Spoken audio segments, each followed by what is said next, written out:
What is up? Oh, let me clean this camera off. Oh, there we go. Hey, what's up, everybody? This is your girl, Miss Sophia the Diva, and it is Tuesday night, my old time slot almost. So I just thought I would hop on here. And I wanted to talk about a subject that's really been disturbing me this week since the premiere of the latest episode of Real Housewives of Atlanta. I am disturbed because, as you know, the blogs have really been going in. It's a house divided. People going in on Kandi and even Riley for the privileges that Riley is afforded, being a child of someone who is popular, who's wealthy, who made some great decisions. She wasn't part of a life after and ended up broke. Kandi Burruss is wealth building, which is what we all should strive to do, right? But this crab in the barrel mentality in Black society is a problem. It is a sickness. It is a disease. And it is indeed our Achilles heel. Now, in Real Housewives of Atlanta, we see Kandi and Todd are on two different perspectives about how you should raise your child, right? Todd believes in them working for everything. Kandi believes, and if it can make it easier for them, I'm gonna make it easier, okay? And that's another thing I'm gonna touch on is that Caleb versus Riley kind of thing. I don't think Kayla is per se jealous of her, but I'm sure she feels some type of way like, why won't my dad let me have that? Because Kandi, that's another thing. People were trying to harp on Kandi for not wanting to give in. And the week before that, what was it, a couple of weeks ago, they said Kandi tried to put the girl out of the house. She didn't try to put the girl out of the house. She just wanted to move her room to have the baby that they were about to have closer to them. Okay, so a little bit about me. Other than being a stand-up comedian, I have spent over 10 years of my life in banking. Actually, this year marks 12 and a half years of being in banking, but 10 of those years I've spent as a trust officer, trust administrator, whatever you want to call me. As a matter of fact, now I'm getting ready to go into a new opportunity where I will be a trust advisor, and this time I will actually be administering trust. So anything I tell you guys is just my personal opinion and not my professional opinion, because I am not licensed to talk about this stuff per se, especially because I work for a bank. But I just wanted to give my 2 cents, so to speak, on the matter.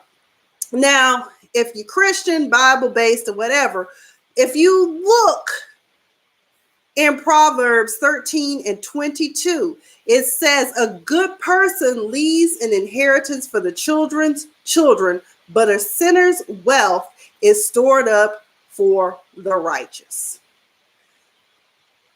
You want to break generational curses in Black society? We need to stop using this excuse where, well, they're years ahead of us and da-da-da. Okay, that's true. The people who are descendants of slave owners are ahead of the curve, unless they done burnt through the money. Okay, then, that happens too. But what Kandi Burruss is doing for her daughter is no different than what any parent in any culture that has been raised to know any of this would do for a child. Okay, it's normal. Now, I know in Black society, it is not per se normal for them to have those experiences. Our parents, some of them are like, you have to work for everything, kind of like Todd is with his daughter, Kayla. So in this week's episode, and we're not going to review the whole episode, we're just going to talk about this. So Riley is getting experiences. Kandi is saying that she wants Riley to get out and have experiences. Okay, great. We all need to be exposed. Schools do a great job, at least they used to. I know when I was in high school, did a great job of trying to make sure that we got experiences. I remember we used to do a close-up trip to DC. I didn't get to go when I was in high school. And, we got to do college trips, all types of things we were exposed to. So that's what Candy is trying to do for Riley. And plus also to give Riley, foster some independence in her. And people are mad about it. The apartment is in New York. The rent for the summer was $5,500 a month. It was a 2-bedroom, 1-bath, basic. I mean, when I say basic, if the refrigerator ain't making ice, that's a problem. Now, Riley, you can tell is privileged because she was confused and perplexed about these trays that she took out the freezer. And Candy was like, well, you're going to have to make your own ice. But I don't know what to do with it. And she was just so lost. Her other sister, I hate saying step and all that stuff, but her sister Kayla was sitting there like, girl, really? Riley don't even know how to clean up after herself because somebody's always cleaning the bathtub. She don't know how to do that. Candy, you got to give her some basic life skills because what happens when she gets to the dorm room? Let me tell you, children are privileged. You got to kind of use the Cosby style method when it comes to that. You got to teach them some sort of form of responsibility. Okay. So we observed that, and Kayla was basically telling Riley, she knows how to do that. And I know how to clean out my own tub at least. And everything I always had to work for. Like in the summer, I was always working. So let me see. Okay. So, but either way, the apartment was basic, y'all. It's $5,500 for the summer. Riley was there to do a summer internship. So that means maybe Candy shelled out almost $15,000, I guess, for the summer for that experience, which is great. She's thinking about becoming an attorney. One of the things I've always advised people is if there's something that you're interested in doing, be sure that you get the experience before you have to shell out all that money and time, because time is one thing you can't get back in addition to money. Lord knows, I wish I could go back to University of Tulsa and at least refund half of this law degree. Oh, Lord, a lot of good. Okay, but it's working in my favor now. Now it's paying off. I'll be at 12 years later, but it's paying off. Well, 13 years later. But, y'all, as parents should always want better for their children. I don't have children. But what you do want to do is make sure that they have experiences. You also want to make sure that you leave a legacy for them, i.e. financial support. Many people think it's fun and cute to say, oh, we're grown and we're adults and we're going to spend all the money. That ain't what the Bible say for those of us who are Bible thumpers and Christians and believers, okay? So you should be trying to store up something. My friend, and you can go back and watch this video, my friend Robin, Yvette is an insurance advisor, and she was also advising us that if you have life insurance, have an evaluation done of your life insurance. That's a way to build wealth. You do not have to die and your family enjoy the proceeds from your life insurance, depending on what it is, universal life, whatever it is. Go to someone and talk to them about how you can use that money. Maybe you want to use that money to invest in a business, invest in some stock. Maybe there's a new profit sharing that's coming out. Anytime you have a new IPO, I will say this. One of my friends advised me, you definitely want to wait 30 days before you start purchasing stock from a new profit offering. Okay. That's one way to build wealth. So you got to look at life insurance. You got to look at the stock market and portfolios. In addition, with regards to this whole candy thing, I think one of the problems in Black society is that we are so underexposed and so uneducated in the ways of what others are doing. There are parents out there that give their children starter money when they get married. They will put the down payment down on their home. If you did not know, from your 401k, I don't remember the amount, but there is X amount of money you can take and put into property and buy a house, your first time home or whatever. And parents do that. Sometimes parents give their kids lump sums of money. And it's, mainly I know of it to happen a lot with white people, my Asians, East and West. When we say East and West, usually when you think of Western, you think Pakistani and Indian. They all do things for their children to set them up. You know, each generation is just wealth building, wealth building. Black people do it too. It's just not talked about that often in the Black society. And it's just not something that many of us understand, because a lot of my friends were like, what she's doing isn't wrong. And there was nothing wrong with what Kandi did. She's being a parent. She's being a mom. She wants her daughter to have better than what she had. And Black people, y'all need to just get over it and accept it for what it is. And anyone else outside of Black society who was, you know, disturbed by the fact that Kandi would actually take time out to set her daughter up for success. Okay. Let me look at some of these comments. So there was an article from Real Housewives of Atlanta. And it says, on Sunday, December 1st, the episode of RHOA viewers watches Riley Bird's move one step closer to taking the world by storm. The episode followed Kandi's daughter to NYC, where she spent the summer interning at a law firm. And now she's opening up more about what fans saw, including her being perplexed by the fridge in her luxury apartment and how viewers may think that she's being spoiled. She says, I definitely think that I'm probably going to get backlash. Well, wait a minute. Let me read it like Riley would say. I definitely think that I'm going to get backlash. Be happy for certain things. Clearly, we're very fortunate, and I'm definitely very privileged. So certain things to other people might sound so abnormal, such as my car and things like that, which I know my mom's gotten criticized doing giving to me. Riley's stepdad, Todd Tucker, has also been vocal about this subject, as he was in Sunday's episode. It's too fast. 16, driving a Porsche, got a high-rise apartment in the city. Kandi in the episode shared her own philosophy for why she feels comfortable doing what she does for Riley. Todd is definitely more strict than me. Todd is like, you're not supposed to have these things at this age. I'm like, as long as you're doing good in school, you can have it.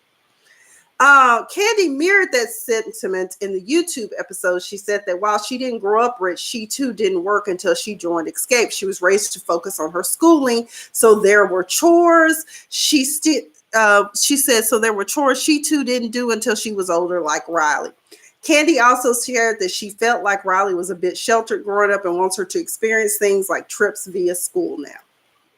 I wanted her to get used to being out in the world. I've been preparing my child, Riley, to be able to be on her own and be confident and be her own woman for a very long time. Also in the YouTube sit down with her mom, Riley noted that she's also a kid, which is why she didn't necessarily know about the smaller things you should have to do once she was in her NYC living more or less on her own with just a roommate. Riley, now 17, then addressed her life now versus her 23-year-old stepsister, Kayla Tucker. Please don't roast me. I know I'm privileged and sometimes don't know things. You see, that's why we learn. I personally do not like the comparisons because you can't compare me. I'm still a child. And then to an adult, I'm not yet an adult. Out of the mouth of babes. So hate on haters is all I'm going to say about that. But you should want better for your children. And I don't think that what Kandi is doing is wrong. I was telling someone, I have a goddaughter that unfortunately I wasn't able to make that happen. But if I could have, when she was in high school, I would have paid for her to go to her trip to Paris. Okay. She wanted to go to Paris for a study abroad opportunity during the summer, and Auntie just didn't have that money to foot that bill. But if I had, I would have. Okay. Because I don't have children.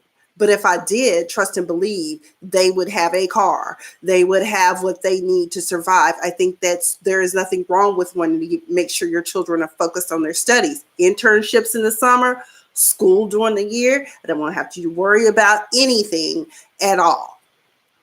And that's all Kandi's trying to do for her child. She may be 16, 17, whatever, but she's just trying to foster independence in her and try to get her to have positive experience. Some of us don't get to have these experiences until we're in our 20s and 30s.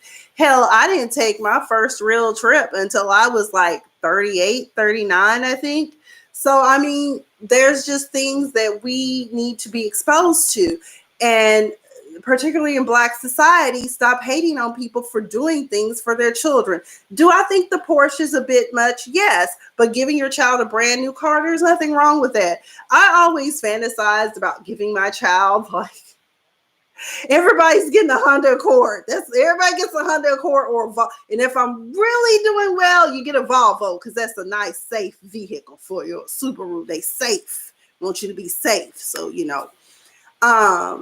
but it's just one of those things where I just really think that it's sad that Black people as a whole, sometimes we just are oblivious to the things that people are exposed to. Like I've had things in my life come up where I didn't go to a historically Black college. I did. For my own personal reasons. I chose to go to the University of Tulsa. I chose to go to what is branded a PWI, predominantly white institution. And, I had, I've been given the side eye a couple of times by people that, either attended an HBCU and didn't graduate, or they, just are underexposed to certain things. Like I tell people, I can tell you about rural living. I can tell you about suburban living. That's one thing I can say for my mom and my stepfather, is that they kind of, set me up where I didn't, I didn't have those experiences that people talk about struggling. We should be tired of struggling at this point. We really should be. Struggling is not cute anymore, okay? We should be striving to get to thriving is what we should be doing as a group. We should be coming together and supporting one another. You want a wealth bill, keep that debt in check.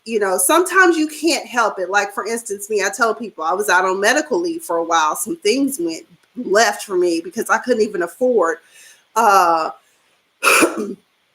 couldn't afford to pay certain things, do certain things, and I had to cut my expenses. But that happens. But now with this new opportunity, I can actually afford to get caught up on some things, and I'm going to be very disciplined about how I handle my money. I'm going to get back to investing in the stock market once some of this debt is paid now. That's how I save money. I'm very particular about and meticulous about what stocks I invest in. I think Netflix was one of my finer moments. Granted, I only have one share of Netflix left, but it's worth a lot. What is it, like 300 and something, 400 and something now a share? I'm praying for a stock split so I can get some more. So definitely look into investing. Bradley just got on. Okay.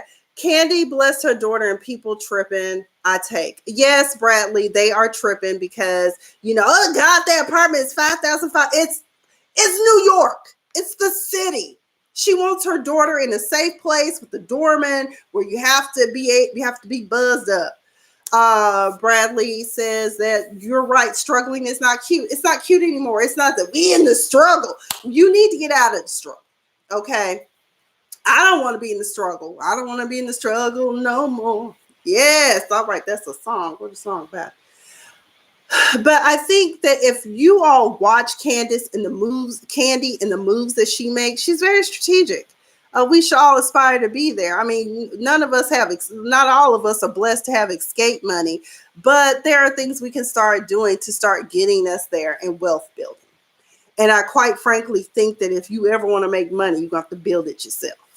You can't keep working for other people. Now, some people have had success in these multi-level marketing things, but I think sustainable multi-level marketing things would be like, I don't know, selling toys, adult novelty toys. Candy has a line for that. Pure Romance and Bedroom Candy are two of the lines that I know people sell. Mary Kay and Avon, you might be able to make some money off of that. But if there is anything that you want to do in this life and you don't want to continue to work for someone else, use your day job as your investor and start working on something that you want to do. Now, as a trust officer, I worked at my last position for 10 years. And in those 10 years, I only saw one Black person that I knew based upon the death certificate that was in his packet. One Black man was a millionaire who had an estate, that came to us. Hey, Breland, that came to us. The other Black people that I witnessed and saw on my desk, their accounts were what they call special needs trusts, which means that something has happened to affect their quality of life to the point to where they had to reach some sort of settlement. Maybe it was medical, maybe it was an accident, medical malpractice, maybe it was an accident. I don't know. But one of the things you want to do if you want to set up a good estate plan, my suggestion to you is you can always have a living trust that you can start. You can do it online. There's kits in the library. There's LegalZoom if you want to utilize those tools as well. You can also go to an attorney. And because it is so transactional, there are attorneys out there that will do it for a lump sum price. I don't know the price points in various areas, but I've heard anywhere from $1,200 to $5,000. But of course, the more complex your family structure is, the more complex the work is going to be. And so it may turn into an hourly thing. But if you go to people that specialize, they usually give you like, okay, here's your will, here's your trust, here's your, what are they called? They're also called living trusts, but y'all know the ones where it's the medical directive that tells people whether they should resuscitate you or not. You need to get all that stuff. I'm guilty. I've known to do this stuff for years. I just haven't done it. Your trust, your living trust, all you have to do is rename all your stuff in the name of the trust, or you can also place it where at your death, for instance, if you have a bank account, you have a Fia Whitman, and then you can also say at my death goes to my trust or my estate. Most people, what they do is if they have trust, they also have what they call pour over wills. And you still have a will, but that's a catch-all in case, heaven forbid, you have some stuff out there that you didn't get an opportunity to rename into the trust or just forgot to rename into the trust. Then what you do is the will, those assets will be probated, whatever, and then pour into your trust at the end. But the whole point of trust is so that you can keep them out of the court. That's the whole point, because you don't want everybody in your business. Okay. People find out eventually, like, they found out about Michael Jackson's and Whitney's and all of that when they died. But those are things that you need to at least consider having in place for family planning purposes. Because heaven forbid, what you don't want is for fights to break out at the funeral. Let me tell you something else that's a problem. The estate, your house. You can put your house in your trust right now. You can put that in the trust. That makes it easier and less confusing. If you got wayward children, you can also put terms in there where they, you got to drug test them. Health and wellness directives can be placed in there. Because sometimes, your kids, some of them, y'all, they bad. They drug addicts and alcoholics and just all out irresponsible and criminals sometimes. So you got to put that in there. Hell, we had some people that they were getting disbursements from trust in prison. Yeah, that commissary was looking real good. That little check that was coming in for them. So those are things you got to consider. When your children get married, if you're parents and you have the ability to save money, do that. Cut them $10,000. One of my friends just shared with me when he got married, his daddy gave them $30,000 to start off. Either you want to do a wedding or you want to buy a house, what you want to do. They took $10,000 and did a destination wedding, and $20,000 they put down on their first home. Those are things, and that way they can do that for their kids. The more you set us up, the less likely we are to be in debt at the end. And that is what Candy is doing for Riley. And if you people who are sitting there vilifying her and roasting her for it had the ability, you would do it too. You can sit there and say, no, I don't care how much money I got. I ain't doing this for my kid. You would. But you got to be smarter about your money, people. But you also have to teach your children responsibility. When you have that amount of wealth, you have to teach them certain responsibilities. And there, you can always start at any age. My uncle, when my Uncle Armin, he, I forgot what that program was called, the SALT program. They were in elementary school, and he taught them how to be entrepreneurs. They started one group had a card business, another group had a perfume and cologne business. So you just have to start teaching them young how to save, how to be entrepreneurs, how college is an option, but also teach them that skilled work is also an option as well. Because apparently we don't have enough skilled workers right now because they beat us in the head and told us, go to school, get a college education, and now corporate is saturated and can't nobody come fix the plumbing because we don't even have a good plumber around anymore because all of us are in cubicles. Yes. But either way, I just wanted to hop on here and talk about that because that was something that was disturbing me, is the fact that particularly Black people, we are our own worst enemy when it comes to embracing things. And I get it. It's abnormal to some. You've never been exposed or seen anything like it in your life. Oh my God, these people are buying their kids these. The thing about it is, y'all watch my Sweet 16. Do I think a Ferrari is a bit much for any child? Yeah, I do. Porsche, a 911 turbo, it's too much. But there's nothing wrong with setting your children up to be successful in life and be productive citizens. And that's one of the things I admired about one of my mentors when I was in law school.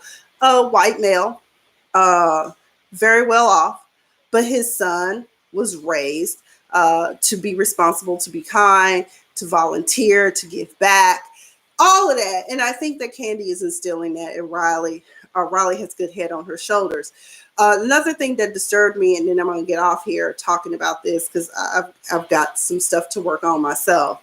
But when Riley, like she said, she's a kid, she's a child, she's a teenager.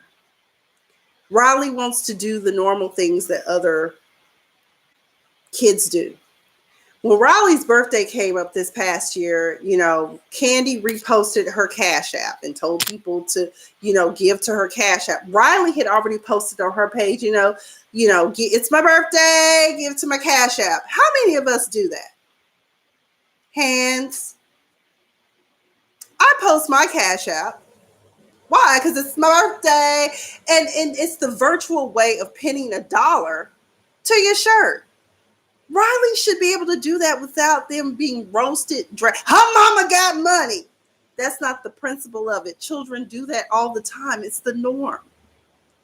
So it's just really sad and really unbecoming to me how we as a society of Black people, we need to get out the box, people. Get out the struggle. Stop. It's not cute. It's just not. Get out the struggle. Get over it. If Candy wants to do what she wants to do with her daughter. And I know y'all probably were expecting it a little bit more in depth. I could not find the materials that I had from when I used to be in banking.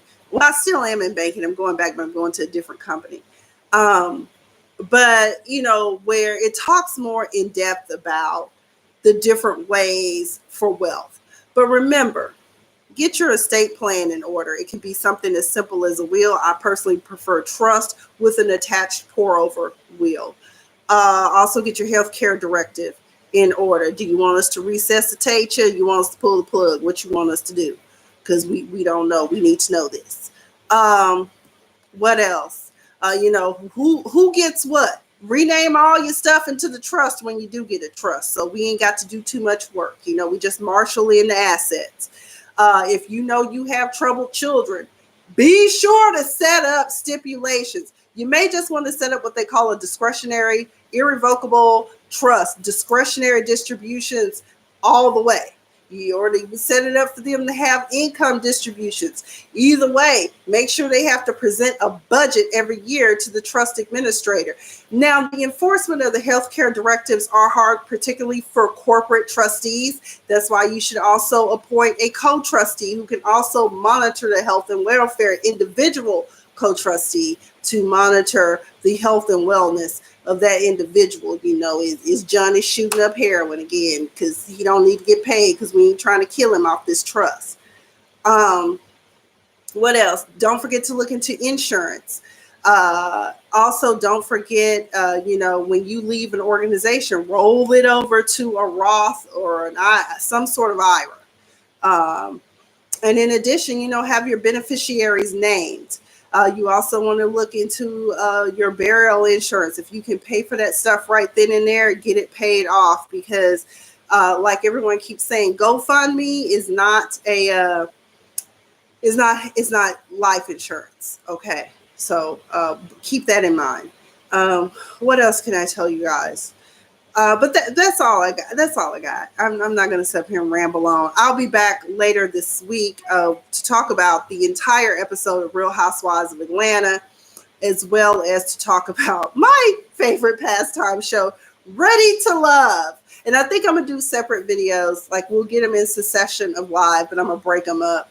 I just have been really lazy. I'm going to be honest. The reason why, usually I pre-record my stuff and then I edit it, and then break them up. But unfortunately, since this last update with Apple, my hard drive, my external hard drive that I used to save everything, no longer will save. Like, I can open up files from it, and now it's saying it has to be reformatted. But if I reformat it, that means I'm going to lose everything. But either way, I got to take my MacBook in anyways, because it's broke. They said it needs a new battery. So anyway, y'all have a blessed night. I hope you learned something. Comment down below. Let me know what you thought about my thoughts on Kandi Burruss in the state of Black people and all this stuff and the Black experience as a whole. But comment down below. Let me know if you have any questions.